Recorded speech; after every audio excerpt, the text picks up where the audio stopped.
Hi, praise the Lord எல்லாருக்கும். இன்றைய வேத வசனம்,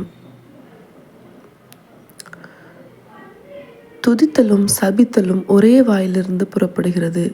என் சகோதரரே, இப்படி இருக்கலாகாது. யாக்கோபு 3:10.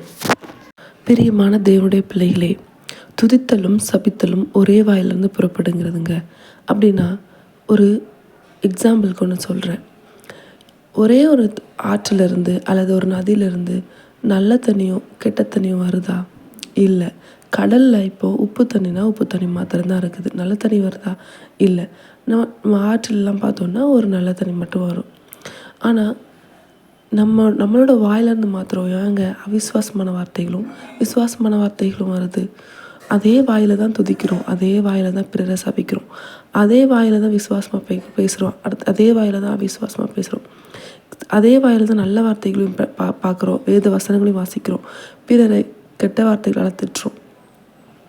இன்றைக்கு இப்படி உள்ள நிலைமைகளில் இருந்து கொண்டிருக்கிறீங்களா? தயவு செஞ்சு மனம் திரும்புங்க. தித்திப்பான தண்ணீரும் கசப்பான தண்ணீரும் ஒரு ஊற்று தண்ணிலிருந்து புறப்படுமோ? துதித்தலும் சபித்தலும் மாத்திரம் ஏன் உந்தன் வாயிலிருந்து புறப்படுமோ? Thank you for watching. God bless you.